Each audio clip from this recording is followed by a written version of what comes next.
Hi friends, Carissa here. Thank you so much for joining me today on my NursePrenuer channel. And today I wanted to talk a little bit about what's been going on with me health-wise and kind of my ever-evolving nutrition philosophy. So the first thing that I want to do is just address that I want to apologize for my appearance. Like I don't want to, but I want to. Um, I'm really into women working on our apologetic language and how much we apologize about things all the time.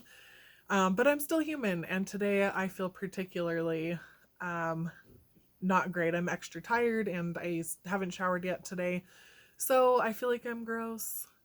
So it makes me want to apologize for how I look, but I also hate when women are always apologizing about how they look. So there's that. We'll just put it out there. So the other thing I want to talk about is my evolving nutrition philosophy.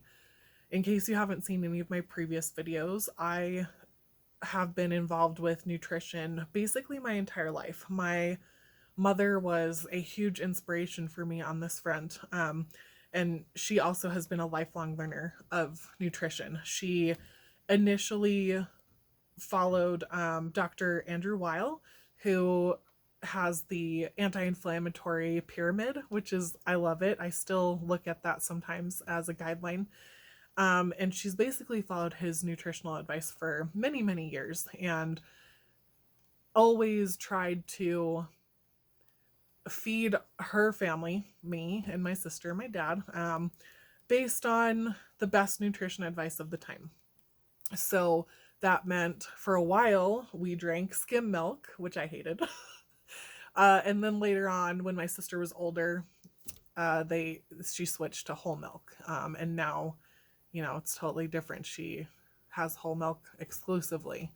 But she was always trying to do what was recommended and what was best for our family. And what she's learned, and I've learned subsequently, is that nutrition research and advice has been really not great through the years. A lot of it has been funded by companies that are biased a certain way. A lot of it has had poor quality studies done. And it's really difficult to just find one solid piece of advice. So, what I can tell you today is over the many years, I want to say at least 10 years of study and research I have done on nutrition, I have found that pretty much always you're going to find that you're stuck with calories in, calories out. So, no matter what types of food you're eating, no matter what diet you're trying, if you're eating too many calories, you're going to gain weight. And that seems obvious, but I think we get really confused with all of the fad diets that come out. And I know I have personally, thinking, okay, well, maybe the calories don't matter so much, but ultimately, if you're eating 5,000 calories of carrots every day and you're not active, you're still going to gain weight. So that's been one piece of consistency that I found. The other thing I find in the nutrition landscape that's consistent is pretty much, I'm not going to say nowhere because you can pretty much find anything on the internet, but almost no one is going to tell you to eat less vegetables. Pretty much every single diet you look at is eat more vegetables. And then on the opposite side of that, reduce refined sugar. I don't think I've seen a diet that's like, you need to eat more Twinkies. So this is important to me because when I become a nurse practitioner, I want to open my own clinic and I hope to advise people on nutrition and kind of help guide them. And so my philosophy has kind of evolved to one of individuality. There are some doctors that are finding in their testing of like how people's metabolism works, is that food affects every individual differently. So one person might be able to process refined sugars pretty easily in their body and not gain too much weight, while another person, which I'm pretty sure I fit in that category, just ha- cannot do it. Like their body just doesn't do well with that type of food. So I really hope to see more scientific studies on this in the future, but I feel like this is really promising information, and it makes sense intuitively to me that everybody's body chemistry and makeup would be different and therefore would process foods differently. So this has kind of helped shape my philosophy that the approach should be individual. Um, and then the other thing is that while I have tried many different diets, and I think there's some that can work and are promising, I've ultimately decided to stop doing that, and I'm done with the dieting thing. I know that scientifically it doesn't work. Typically, people who are on diets will gain it back within 6 months to a year. Um, and I know a lot of diets. I actually really like Whole30 for the foods that they um, promote promote for you to eat. But it falls with the same problems as other diets, is that you're restricting and then it's easy to go back to binging. So yeah, being a perpetrator of dieting myself, I've learned that it's just maybe not the best approach for most people, and science backs that up. So I think it's time to quit dieting and quit promoting dieting and really focus on what's right for the individual. And the reason I like the calorie approach is, first of all, it worked for me. The first 30 pounds that I lost was just tracking calories. That's it. Well, okay, that wasn't it. And then on top of that, I also really focused on changing my relationship with food. And I really believe that that is a huge component. And that is something that's individual. That's not a one size fits all approach, because everybody, for example, me and my sister, my approach with food, um, approach, my problems with food have been binging and overconsumption. My sister has been opposite, where she has restricted and felt like she, was never full. Which is crazy to me, because there was a time in my life where I was always full. I was never not full. So these, anyway, I know this is a little random and I'm kind of thinking through this while I'm talking, but these are kind of going to be my approaches when I feel ready to open my clinic. Is I want it to be individual. I've been through it all. I've been through the dieting. I've been through the mental aspect of it, of reshaping my relationship with food. I really feel like I have value that I can offer to other people in changing that for themselves. Now, I will also say my struggle continues. I, if you watched my previous video, I had a miscarriage in February, and I didn't think a pregnancy loss would affect me that dramatically, because I've been through a lot of hard shit in my life, to be perfectly honest.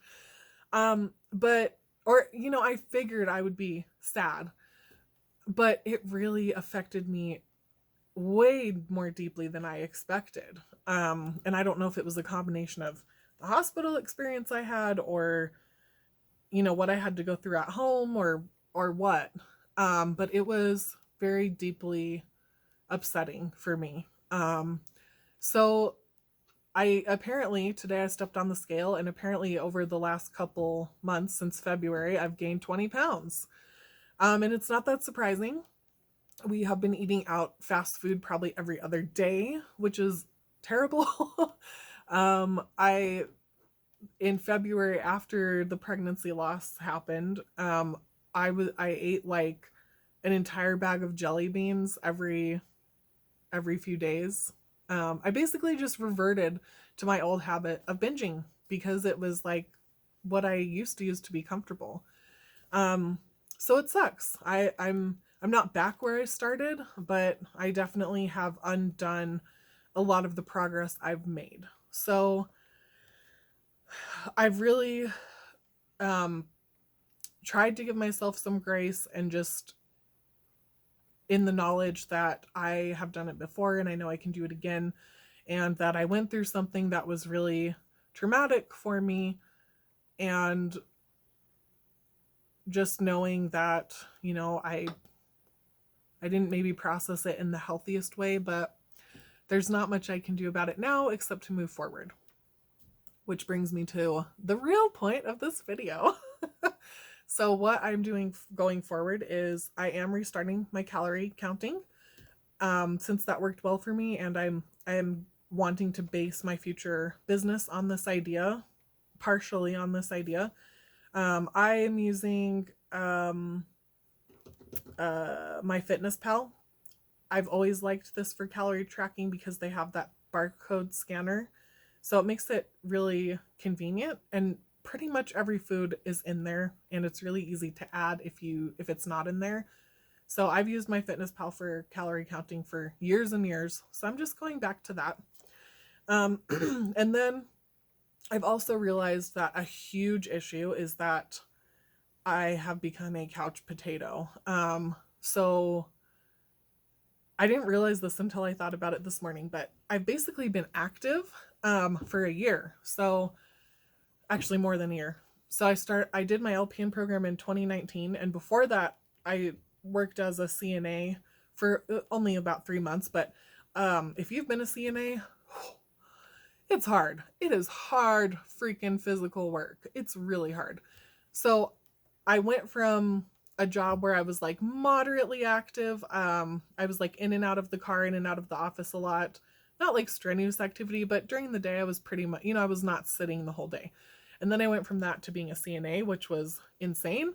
And then I went from being a CNA to nursing school, which had, we have yes, you're sitting in class for some of the day, but then you have your clinicals. That's 12 hours of on your feet.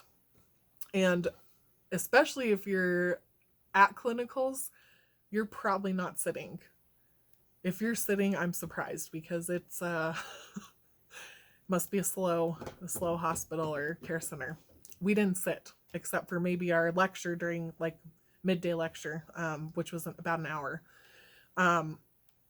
So then I went from that to the long-term care facility, which again was 12 to 14 hours constantly on my feet, maybe sitting for 15 total during the day, maybe sitting for 30 minutes for like a quick break or a lunch. But really not much sitting, constantly moving. And then from there to the hospital, which the activity reduced a little bit. There was definitely more sitting at the hospital, but it was still, a lot of physical activity. So that's 3 days a week. So then after, I explained this in a previous video, after my miscarriage, I had decided to quit doing the hospital on night shifts. And I actually ended up getting a really amazing job working from home, just doing kind of data entry, something simple. And I was okay with this because I'm going to finish my school while I'm doing it. But what I realized, I realized all this morning. I went from all of this activity to doing nothing, to sitting on my butt all day long, and increasing my calories significantly. It's really not surprising that I've gained that weight, right? No one's surprised, me least of all.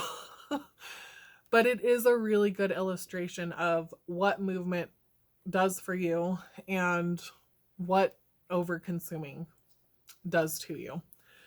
So the other part I really want to add is rucking. And I learned about this from, I've been listening to The Comfort Crisis by Michael Easter on Audible. I'm obsessed, completely obsessed with this book. And, it's probably information that's not surprising. Life tends to be that way. We try to complicate things, but it ends up being pretty simple. Anyway, he talks about rucking in this book. And this is a tactic used by military to get people in shape, where you just have a backpack and you load it with weight. and you walk around or hike or whatever with it. So, this isn't really, I wish I could say this has occurred to me, but it really hadn't, and I'm surprised because I love hiking. Hiking is one of my true loves for something that's activity related. So, I was sold immediately on this idea of rucking. I love this because if you are in the obese category like myself, then you know how difficult it is to start exercising and make all of these changes, and it's really overwhelming. Um, and I just love this idea of rucking because the barrier to entry is very low. It's just walking around with a backpack with some weight in it, right? Like they call it rucking. It makes it sound cool, but you're just walking around with a backpack. It's like hiking, but not in the mountains, right? But I love this because most people have a backpack. Pretty much everyone has a backpack. And you can load it as light as you want to start and load it up as heavy as you want as you get better. And you can just wear it anytime. So I've decided, I found this nice little backpack right here. It's a little bit of a smaller profile. I put some books in it, and I'm just going to wear it throughout my day. And I'm really excited about this possibility because, again, like especially now that I've gained that weight back, you start to feel it. My feet hurt more, my back hurts more, my hands have been going numb at night, which is crazy because after I had the carpal tunnel release surgery, and then continued to lose weight, and that all helped me a lot with the numbness completely disappeared in my hands, and now it's back. So I can only imagine that's because there's all of this extra pressure on those tendons. So yeah, I'm excited about this, and I wanted to share it. And we'll see how it goes. I'll continue documenting from here. And if you have any comments or you want to join me, let me know your experience. I'm super excited, and my husband's gonna join me in this journey. So I just want to hear what people think, and yeah, let's find ways in our modern lifestyle to easily incorporate exercise and to easily incorporate better eating. I didn't say real quick before I sign off, one thing that I really like about calorie counting is it's kind of like having a budget, and budgeting allows you to, where your money's going, and it gives you permission to spend your money in certain areas. Calories are the same way. So if you have your budget of 1,500, 2,000, whatever calories, you can spend 500 calories on that slice of pizza if you want, and then eat less calorie dense things for the rest of the day. So there's kind of some freedom, I feel like, in that approach without feeling super, super restricted. Anyway, we'll talk more about that in another video, but thanks for joining me today, and we'll see you next time.